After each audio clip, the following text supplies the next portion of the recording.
1절부터 10절까지 말씀입니다. 오늘 우리에게 주실 하나님의 말씀은 갈라디아서 2장 1절부터 10절까지 말씀.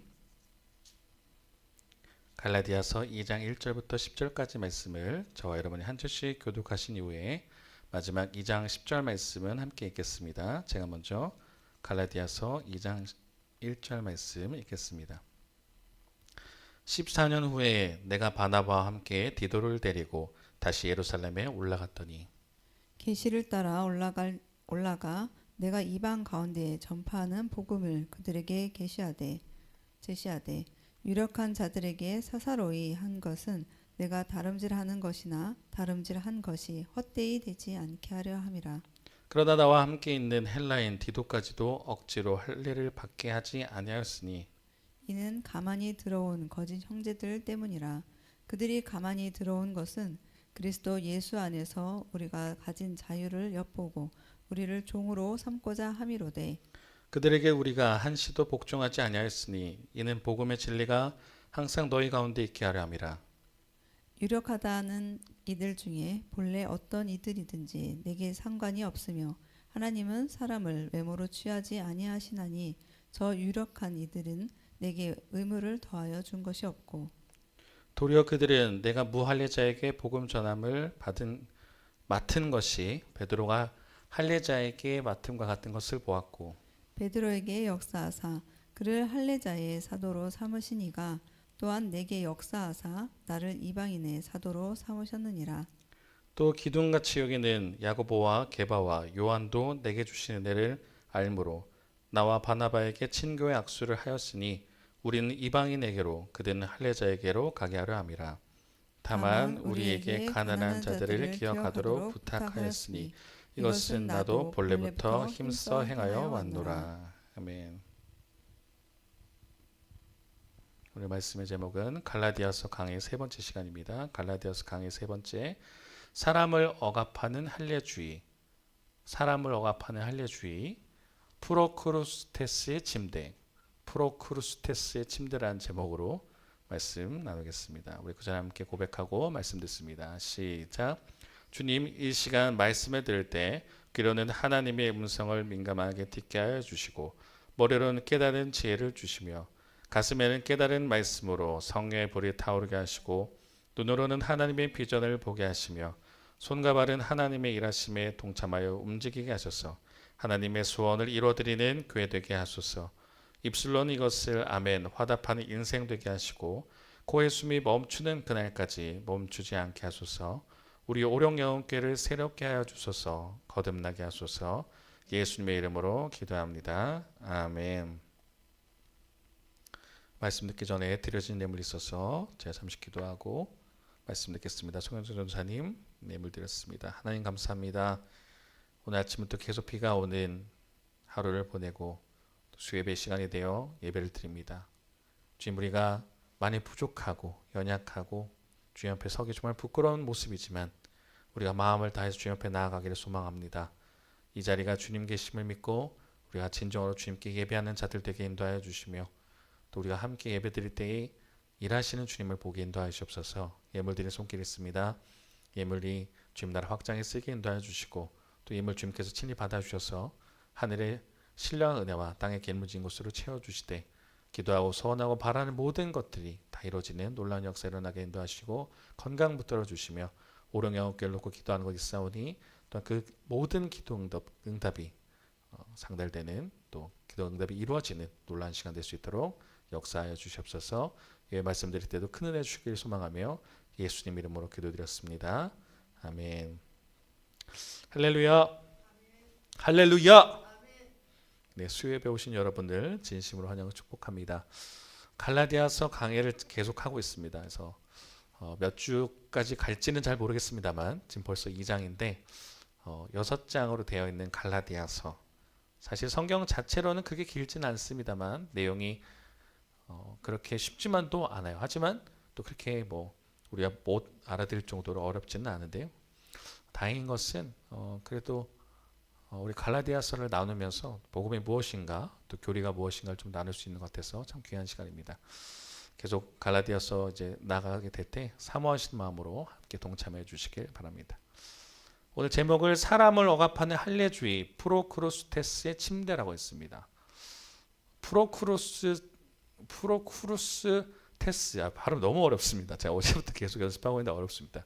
프로크루스테스의 침대라는 게 있어요. 우리 그리스 신화에 보면 이 크루스테스라는 사람이 있습니다. 이제 이 사람이 뭐냐면 강도예요. 강도. 언덕에 집을 지어놓고 사람들에게 어떻게 보면 숙박하는 그런 사람입니다. 근데 여기 침대를 눕게 하죠. 숙박하는 사람들에게 이제 침대에 눕게 합니다. 근데 문제는 강도라고 그랬잖아요. 강도 더하기 살인마라고 하는 것이 제일 정확한 표현입니다. 여기 이 침대에 누우면 사람마다 키가 다 다르죠. 근데 사람마다 키가 다른데 키가 큰 사람은 어떻게 하냐면 이 침대가 안 맞잖아요. 그럼 침대에 안 맞는 만큼을 잘라버립니다. 머리를 자른다든가 발을 잘라버립니다. 그리고 죽여요. 그리고 물건을 뺐습니다. 그러면 몸집이 작은 사람은 살겠네요 라고 생각될 수 있죠. 그러면 몸집을 늘려서 죽여버립니다. 키가 큰 사람은 이 침대에 맞지 않게 되어 있으면 그거 남는 부분들을 다 자르고요. 모자란 사람은 늘려서 죽입니다. 그럼 이럴 수 있죠. 이 침대에 딱 맞는 사람은 살아납니까? 아니요. 이 침대는 자유자재로 움직일 수 있게끔 되어 있어서 모든 사람이 사실 죽는 겁니다. 굉장히 무시무시한 침대예요. 근데 이 사람이 어떻게 결국 되냐면 본인도 똑같이 죽습니다. 프로크루스테스의 침대라는 건 그거예요. 어떤 규격을 정해놓고 그 규격에 맞지 않으면 난도한다는 거죠. 난도질. 크면 자르고요. 모자르면 늘려서 죽이고요. 맞겠나 싶으면 그 사람도 어떻게 해서든 보내버린다는 무시무시한 그리스 신화의 이야기입니다. 제가 왜 프로크루스테스의 침대로 시작하냐면 이 갈라디아에서 나오고 있는 율법주의 이 내용들이 이 프로크루스테스의 침대와 맞물리기 때문에 라고 생각을 했습니다. 어제 계속 말씀을 묵상하고 있었어요. 사실 이제 갈라디아서 2장을 묵상한 지 좀 됐습니다. 근데 보는데 제가 보기엔 내용이 별다른 특별한 게 없는 거예요. 그래서 11절에서 14절의 내용을 다음 주 할 내용을 같이 묶어서 갈까 고민하던 중에 보이는 구절이 있더라고요. 그러니까 묵상을 했을 때 오는 하나님의 은혜가 있습니다. 여러분 묵상 열심히 하시기 바랍니다. 성경을 읽은 다음에 생각해야 돼요. 묵상합니다. 이게 왜 이렇지? 근데 보다 보니까 오늘 하나님께서 참 지혜롭게 이 프로크루스테스의 침대가 딱 떠오르게 하셨고 이게 제일 정확한 제가 보기에는 비유라고 생각을 합니다. 자, 오늘 본문 읽었는데요. 같이 한번 우선 읽어보면서 제 말이 왜 그렇게 프로크루스테스의 침대라고 말하는지 또 율법주의는 뭔지 할례는 뭔지 한번 돌아보길 바랍니다. 자, 1절과 2절 먼저 읽겠습니다. 시작. 14년 후에 내가 바나바와 함께 디도를 데리고 다시 예루살렘에 올라갔나니 계시를 따라 올라가 내가 이방 가운데서 전파하는 복음을 그들에게 제시하되 유력한 자들에게 사사로이 한 것은 내가 다름질하는 것이나 다름질한 것이 헛되지 않게 하려 함이라. 아멘. 14년 후에 이제 바울이 14년 후에 이 14년이 언제인지는 뭐 학자들마다 차이가 있지만 예루살렘 공의로 보는 것이 저는 좋다고 봅니다. 14년 후에 그러니까 언제가 있었는지 모르지만 14년이 지났어요. 그러나서 바나바와 함께 디도를 데리고 다시 예루살렘에 올라갔다. 예루살렘에 올라가는 건 놀러 가는 거 아닙니다. 굉장히 중요한 일을 할 때. 그러니까 올라간다는 표현을 써요. 그럼 이 밑에가 있다는 거겠죠. 우리가 지금 목포에 있는데 저희가 목포에서 서울로 올라갔다 하는 것처럼 저희가 서울에 사실은 서울이 중요하다고 하면 또 중요하겠죠. 그러니까 중심지 역할을 하다 보니까 우리 뭐 할 때 서울 올라가 이런 표현 쓰잖아요. 그것처럼 예루살렘에 올라가게 됩니다. 근데 이번에 데리고 가는 인물이 디도라는 인물이 좀 핵심이에요. 바나바는 원래부터 유명했고 중요한 인물이었다고 친다면 디도가 핵심입니다. 14년 후에 바나바, 디도를 데리고 예루살렘에 올라가는데 그냥 올라간 게 아니에요. 계시를 따라 올라갔대요. 그러니까 지금 사도들이 불러서 바울 사도, 바울 사도라 불렀는지 잘 모르겠습니다. 근데 이제 바울 오라고 하는 거죠. 바울 보고. 근데 이제 그렇게 한 게 아니라 하나님께서 자신을 불렀다는 거예요. 알려줬다는 거예요. 기도하던 중이었겠죠. 계시를 따라 올라갔다. 예루살렘 성전으로 가야겠구나. 그 이유는 나와 있어요. 제가 빨간색으로 표시를 해놨는데 내가 이방 가운데서 전파하는 복음을 그들에게 제시하되 라고 했어요. 그러니까 예루살렘 공예 이후의 14년 후라고 보는 게 저는 더 유력하다고 봅니다. 왜냐? 그때 이미 이 논쟁이 있었죠. 무슨 논쟁이었냐면 이방 애들에게도 이제 복음이 흘러가기 시작을 하는데, 그러면 이방 애들 흘러가는 복음에 있어서 할례, 그 열심히 있는 유대인들이 있었어요. 근데 예수님을 믿습니다. 예수님이 구세주인 걸 믿어요. 근데 이 사람들에게 뭐가 있냐면 유대인으로서 갖고 있는 그 정체성도 같이 있어야 된다는 거예요. 예수님을 믿고 천국 가는 것도 있겠지만 그것만으로 행하는 게 아니라 할례를 하거나 유대인으로서 또는 음식 또는 안식일의 규정을 지켜야 된다라는 게 있었어요. 근데 그거를 이방인들에게도 이제 제시를 하는 거죠. 그래서 제가 저번에 말씀드렸습니다. 갈라디아 교회에 와서 이 사람들이 어느 정도까지 열심히 하냐면 갈라디아 교회들 와서까지 얘기하는 거예요. 당신들 믿음 생활한 지 얼마 안 됐죠? 당신들 유대인이 된 지 얼마 안 됐죠? 그러니까 그 신앙한 지 얼마 안 됐죠? 그러니 이 할례도 해야 돼요. 할례를 해야 진짜 하나님의 백성이라고 했습니다. 라고 한 거예요. 그때 바울이 화가 나서 갈라디아 교회에 편지를 쓰고 이제 이 선교 보고하면서 만났던 거잖아요. 그러니까 이 얘기하는 거예요. 내가 이방 가운데서 전파하는 복음을 그들에게 제시한다. 열심히 증거했어요. 이방인들에게 할례를 하지 말자. 이야기도 다 됐단 말이에요. 통과됐는데 여전히 그 사람들이 할례를 해야 된다 하면서 이제 갈라디아 교회를 이제 핍박을 하고 또 바울의 복음을 거짓이라고 말하는 거죠. 뭐 사도도 아닌데 사도라고 행세하고 다닌다. 12사도들은 그 예수님 따라다니며 복이라도 했지. 바울은 뭘 복이라도 했느냐.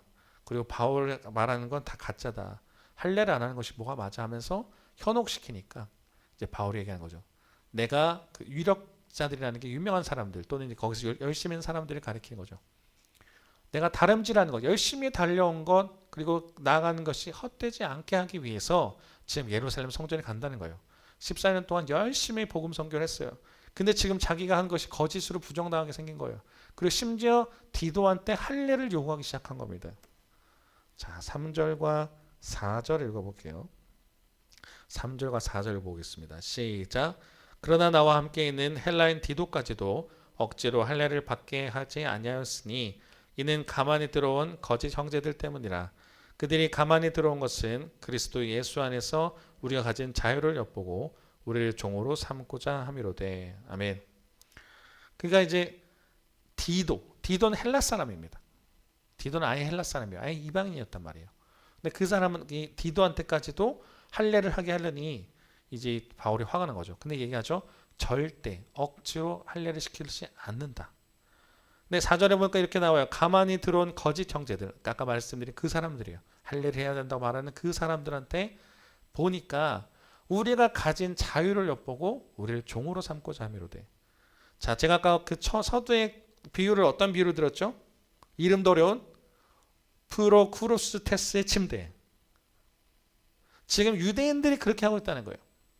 이 거짓 형제들, 열심히라고 하는 이 사람들이 그걸 마치 프로크루스테스의 저거 편지랄 것 같아요. 프로크루스테스의 침대를 가지고 규정하듯이 이건 율법을 지켜야 됩니다. 이게 안 맞으면 너 이스라엘 백성 아니야. 이거 아니면 너 예수 믿는 거 아니야라고 규정하고 있는 것들. 그러니까 자유를 가졌어요. 예수님 안에서 우리가 이제 믿음을 얻고 우리가 구원받은 백성임을 우리가 알게 됐다는 거예요. 우리의 공로가 아니라는 거죠. 예수님의 공로를 통해서 우리가 구원받는 건데 그 자유를 느끼고 있는 사람들한테 우리를 종으로 삼고자 함이로되. 4절을 보면 그렇게 얘기한다는 거예요. 그러니까 지금 바울이 화가 난 거예요. 왜 억지로 규정을 하냐? 복음은 살리게 하는 거고 율법도 사실은 살리는 것이 목적이에요. 우리를 억압한다 생각합니다. 근데 이따가도 말씀드리겠지만 율법주의랑 율법은 구분해야 됩니다.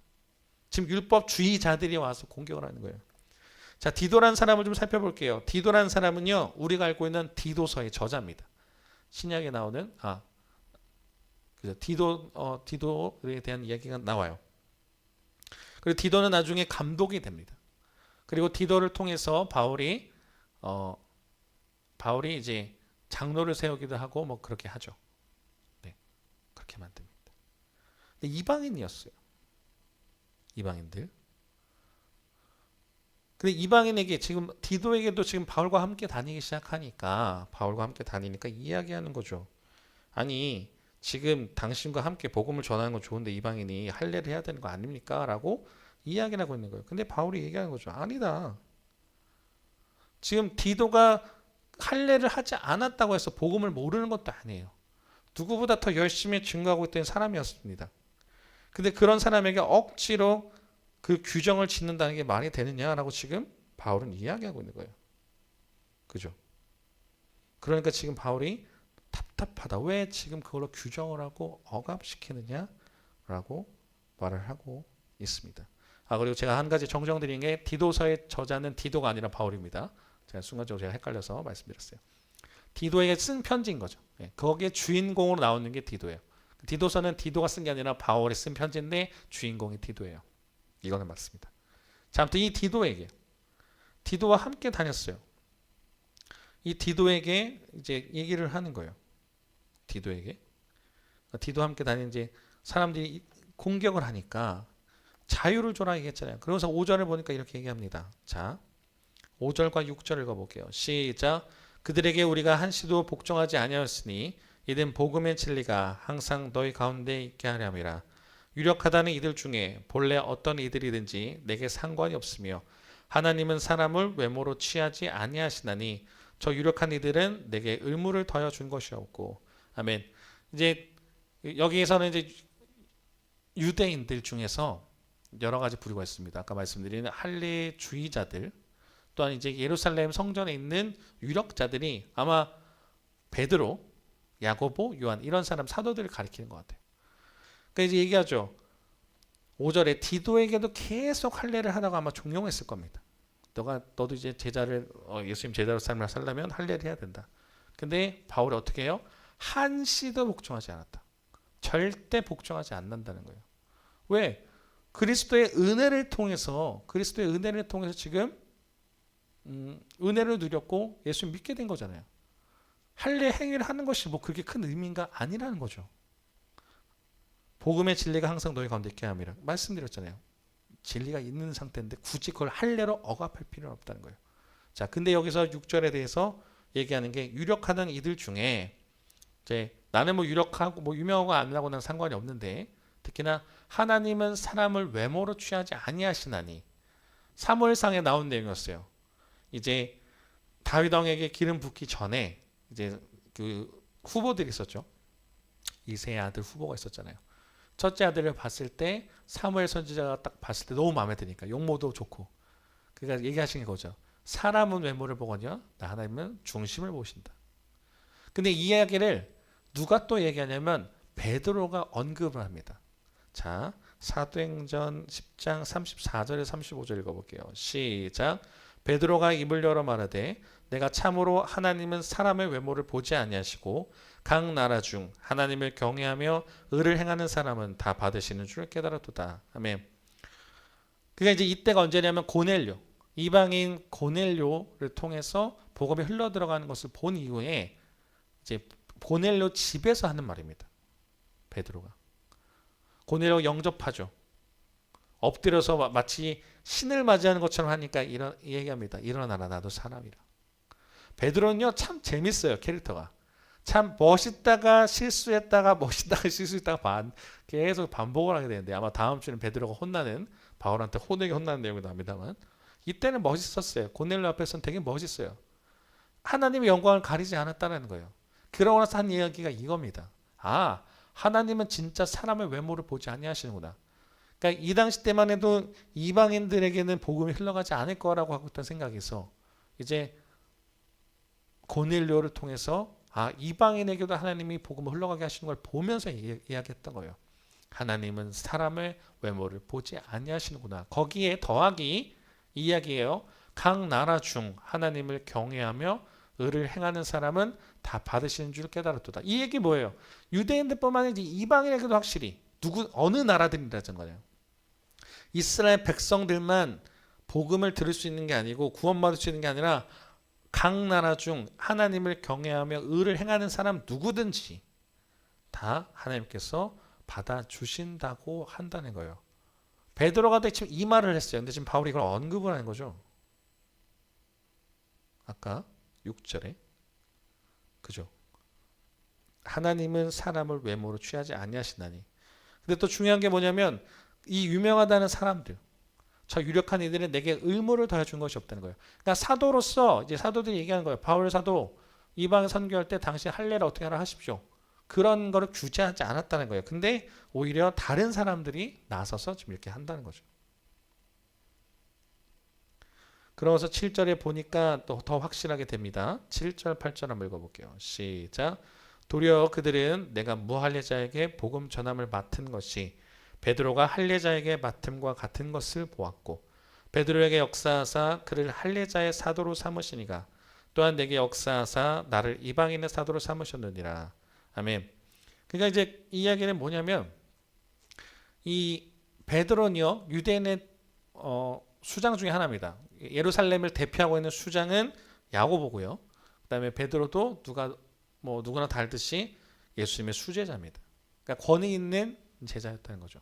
그리고 사도행전에 보면 많은 이제 역사를 일으킵니다. 자, 근데 지금 바울이 이야기한 게 뭐냐면 이 유명하다는 사람들, 예루살렘에 있는 뭐 사도들도 그렇고 제자들도 그렇고 인정을 했다는 거예요. 공의회를 통해서. 베드로가 할례자에게 이제 통로로 구원의 통로로 쓰임 받듯이 나는 무할례자, 이방인이죠. 이방인에게 복음을 전하는 것 같이 똑같이 동등하게 보겠다라는 거예요. 그러니까 이제 하나님은 그냥 단순하게 예루살렘에만 복음이 퍼져가는 것이 아니라 온 세계 열방으로 퍼져나가는데 베드로는 베드로대로 바울은 바울대로 나가게 하겠다는 거예요. 너 권위 없어. 1장에서 그런 공격을 받았잖아요. 야 바울이 네가 누군데 뭐 사도라고 칭하고 네가 뭔데 그렇게 해. 그 사람 가짜야 하면서 바울의 복음이 거짓 치부당하고 또 그러니까 갈라디아 교회 사람들은 굉장히 혼란스럽죠. 그 얘기를 해주는 거예요. 내가 분명하게 나는 허락도 받았다. 보라 나를 동등하게 취급해준다. 베드로에게 역사하사 그를 할례자의 사도로 삼으셨던 것처럼 또한 나를 이방인의 사도로 삼으셨다라고 이야기하는 겁니다. 그리고 이제 9절과 10절 한번 읽어볼게요. 시작. 같이 여기는 야고보와 게바와 요한도 내게 주신 은혜를 알므로 나와 바나바에게 친교의 악수를 하였으니 우리는 이방인에게로 그들은 할례자에게로 가게 하려 함이라. 다만 우리에게 가난한 자들을 기억하도록 부탁하였으니 이것은 나도 본래부터 힘써 행하여 만들어라. 아멘. 기둥같이 여기는 이라는 표현이 재밌어요. 여기 되게 중요하게 봐야 됩니다. 기둥같이 여긴다. 그럼 누가 기둥같이 여길까요? 바울이? 아니요. 예루살렘에서 그 말하는데 할례주의자들. 할례를 해야만 율법이 완성이 되고 구원의 완성이 된다고 말하는 사람들이 어떤 것이 있냐면 야고보, 게바 베드로죠. 요한 이 세 사람을 또는 12사도들을 기존에 예수님을 따라다니던 12사도들을 기둥같이 우리가 지금 엄청나게 대단한 존재로 여겼다는 거예요.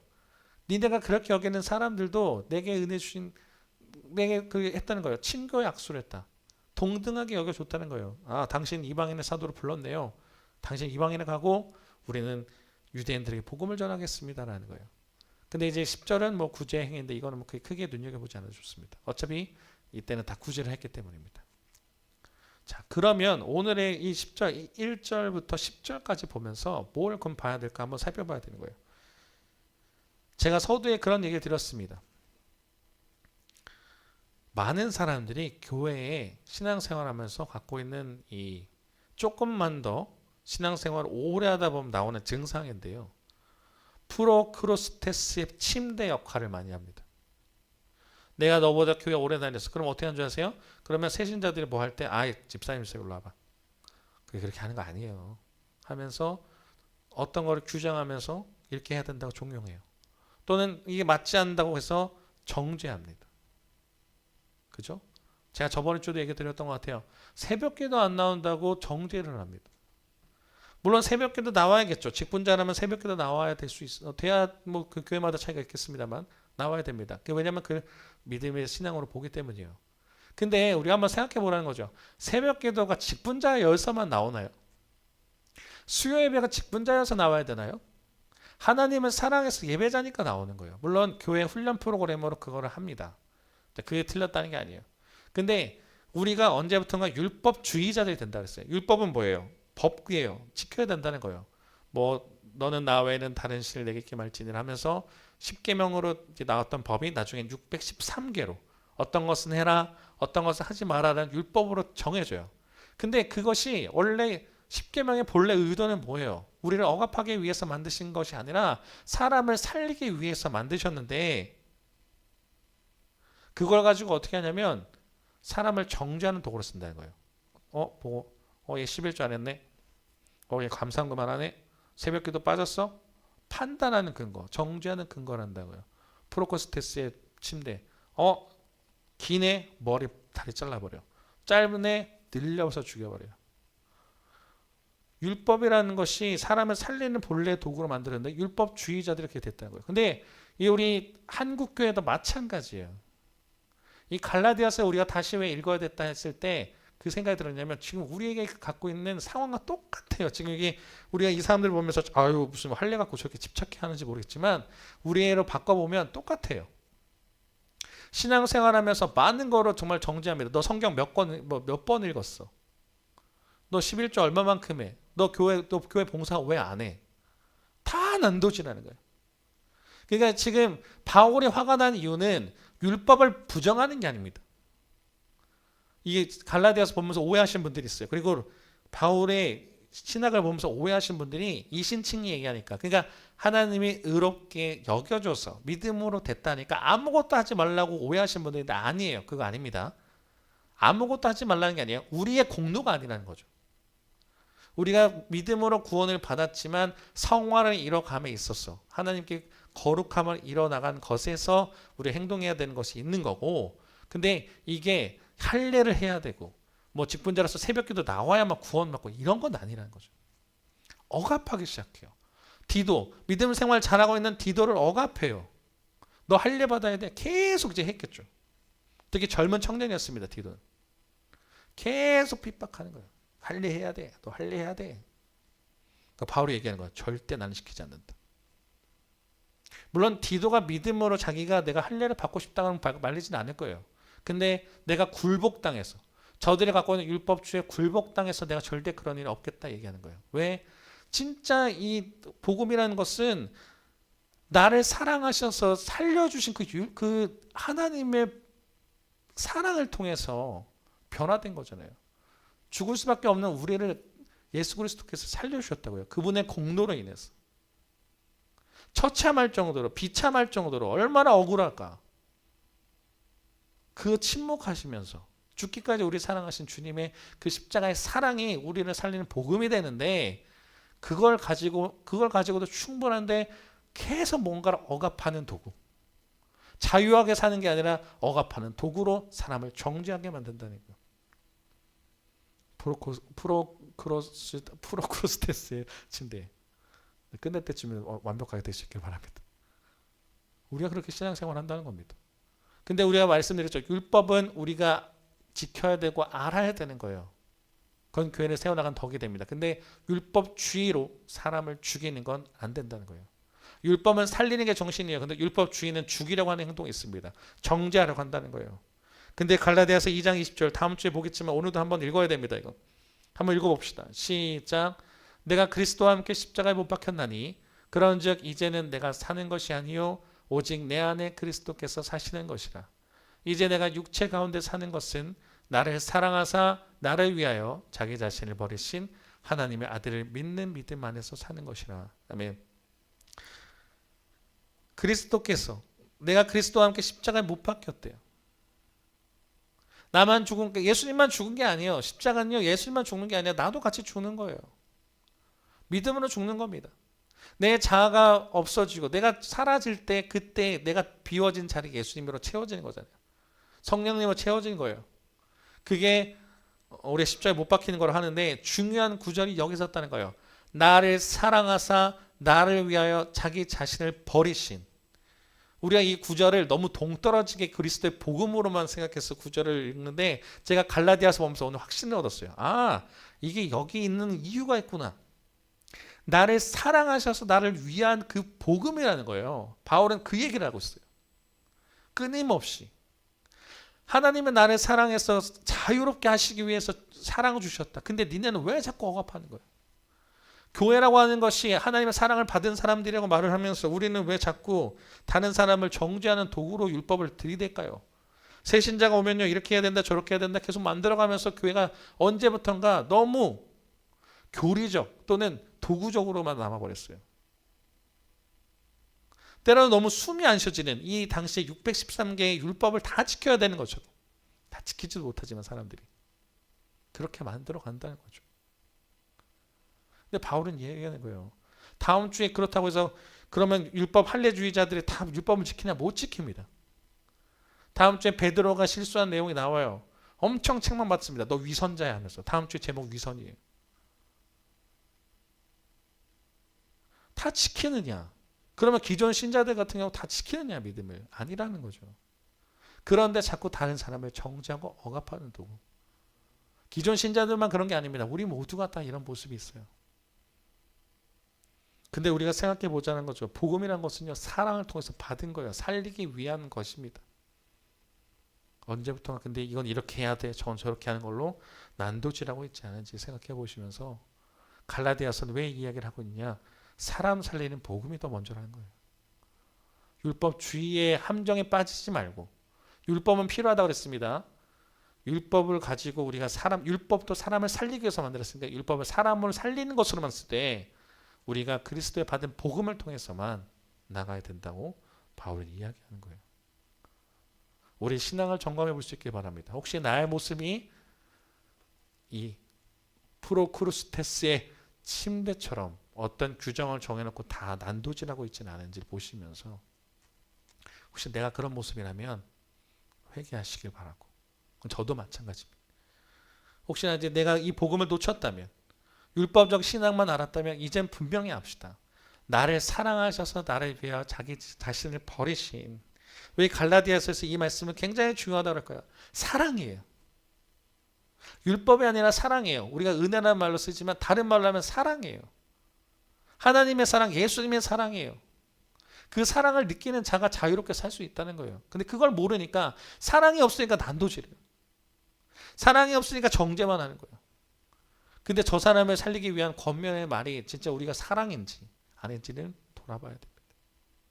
우리 끝으로 이 말씀 한 번 더 읽고 나서 말씀을 마칠까 합니다. 그러면서 마음에 한 번 더 새깁시다. 이렇게 나를 사랑하신 주님의 사랑을 알고 우리도 다른 사람을 사랑할 수 있는 저와 여러분 되길 바랍니다. 같이 한 번 더 읽겠습니다. 시작. 내가 그리스도와 함께 십자가에 못 박혔나니 그런즉 이제는 내가 사는 것이 아니요 오직 내 안에 그리스도께서 사시는 것이라. 이제 내가 육체 가운데 사는 것은 나를 사랑하사 나를 위하여 자기 자신을 버리신 하나님의 아들을 믿는 믿음 안에서 사는 것이라. 아멘. 율법주의가 아니라 은혜, 사랑입니다. 그래서 바라고 나는 것은 여러분 이제 한 주간 또 사시게 될 때 로마서도 마찬가지고 갈라디아서도 그렇고 왜 자꾸 칭의 이야기하고 믿음을 얘기할까? 우리는 우선 그것으로 하나님께 나갈 수 있는 길인 거예요. 우리가 아무리 열심히 한다 해서 되는 거 아닙니다. 하나님의 의가 우리를 변화시키는 거예요. 그래서 내가 뭔가 된 것처럼 오래 신앙생활 했다고 우리가 뭔가를 했다고 하나님 앞에 또 된 것처럼 착각해도 안 되는 것이지만 다른 사람한테도 절대 그런 재단을 가지고 규정해서 사람을 죽인 일은 없어야겠습니다. 교회가 올바라지길 소망합니다. 그리고 다시 살아나길 소망합니다. 이 사랑을 깨달은 자들이 그렇게 될 줄 믿습니다. 한 주간 살아갈 때 하나님의 은혜와 사랑을 가지고 온전히 믿음 생활 잘 하시면서 지켜나가는 저와 여러분 되기를 주님의 이름으로 부탁드립니다. 우리 결단 찬양 주의 보혈이라는 찬양입니다. 주의 보혈, 거친 주의 십자가라는 찬양인데요. 잘 모르신 분들은 똑같이 가사에 또 집중해 보시면서 우리 함께 찬양하며 나가겠습니다.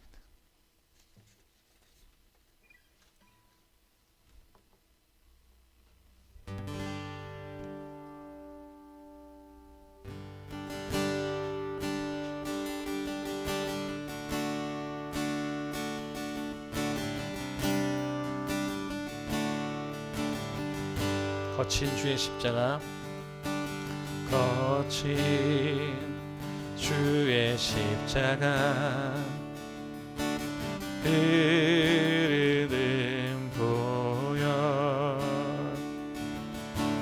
강물 되어 내 영혼 깨끗하게 하시고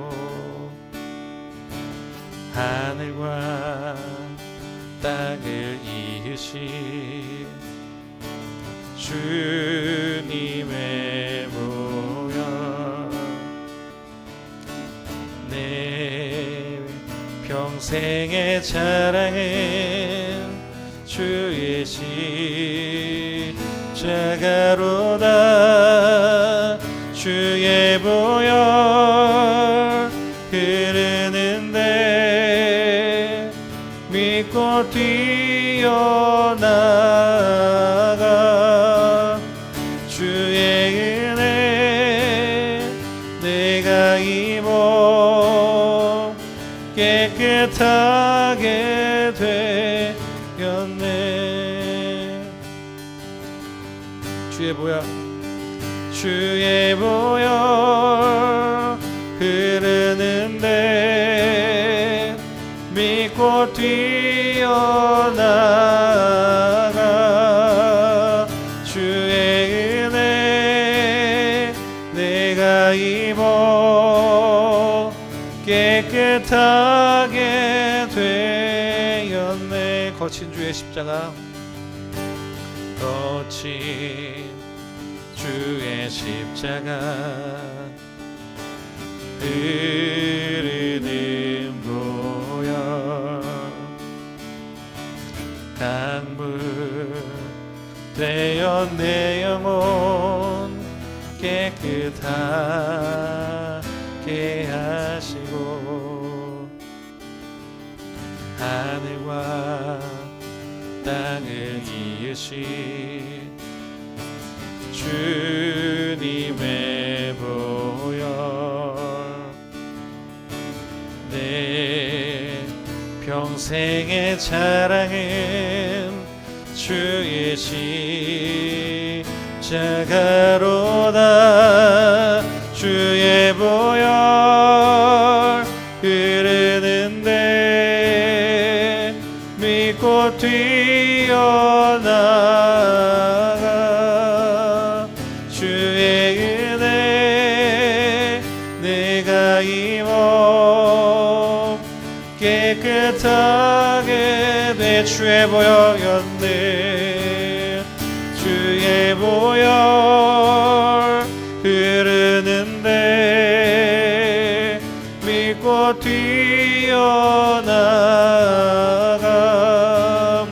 주의 은혜 내가 입어 깨끗하게 한 번 더 전심으로 고백합니다. 주의 보혈 주의 보혈 흐르는데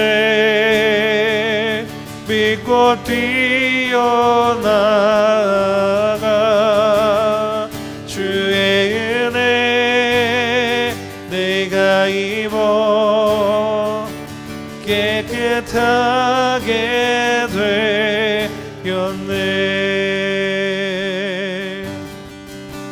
우리 이 시간 같이 기도합시다. 이 시간 기도할 때는 바울은 철저하게 이야기합니다. 율법을 다 지켜본 이기 때문에 할 수 있는 말일 수 있을 것 같아요. 할례가 아니다. 구원에 이뤄가는 것은 할례가 아니다. 그리스도의 십자가 보혈이라는 거예요.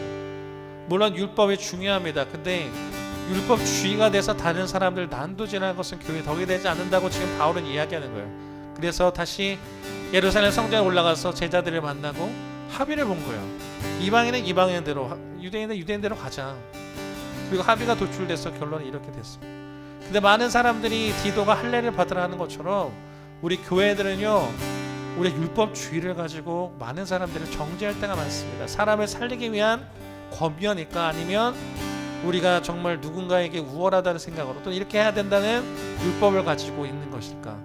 프로크로스테스의 침대처럼 우리가 어떤 것을 규정해놓고 다른 사람들을 난도질합니다. 근데 교회는 그러면 안 돼요.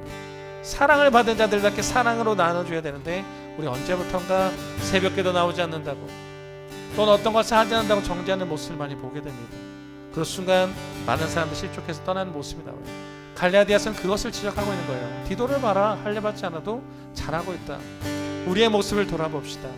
혹시나 우리가 이런 모습으로 남아있다면 주님, 이 시간 우리가 율법주의가 아니라 은혜받은 자로서 우리도 다른 사람을 사랑하고 정죄하는 것이 아니라 사랑으로 품는 저희가 되게 인도하여 주옵소서.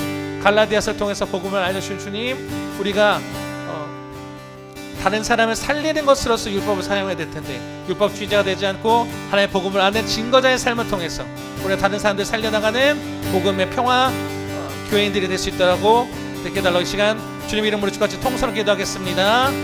주여 하나님 감사합니다. 오늘도 귀한 말씀을 내려 불러주신 주님 너무나 감사합니다. 우리 갈라디아를 통해서 진정한 복음이 무엇인가 다시 한번 돌아보게 됩니다. 우리가 어떤 모습으로 살고 있습니까? 주님, 다른 사람들을 정죄하고 율법이라는 이름으로 새신자라는 이름으로 네가 믿음을 모른다는 이유로 내가 더 오랜 신앙생활을 했다는 이유로 우리가 때로는 이것을 규정하고 난도질하진 않았는지요. 아버지, 우리가 다시 한번 복음으로 나아갈 수 있게 원합니다. 나를 사랑하셔서 나를 위하여 자기 십자가를 버리신 그 십자가의 사랑이 우리에게 진정한 머리가 아닌 가슴으로 깨달아지게 인도하시고 우리의 믿음으로 좀 깨달아지게 인도하셔서 다른 사람을 살릴 수 있는 죄가 될 수 있게 원합니다. 바울은 그렇게 신앙생활을 했고 많은 사람들이 살려나갔습니다. 자기의 아들인 디도를 그렇게 살려나갔습니다. 할례에 대한 많은 유혹이 오게 하고 할례라는 것으로 정죄하게 만들 때 그것이 다가 아니라 진정한 우리의 삶을 변화시키는 것은 예수 그리스도의 복음이다, 십자가라고 말했습니다. 우리도 그렇게 나아갈 수 있게 원합니다. 십자가의 복음만이 우리를 살릴 수 있다 하셨사오니 우리가 다시 한번 그 십자가의 은혜를 깨닫는 귀한 시간 되게 인도해 주셔서 이 갈라디아서를 읽으면서 다시 한번 믿음의 회복되게 인도해 주시며 다른 사람을 정죄했던 것을 회개하게 인도해 주시며 다시 교회를 살려나가는 평화의 교인들로서 다시 한번 거듭나게 우리 인도하시고 동행하여 주시옵소서. 붙들고 나갑니다. 인도하여 주옵소서.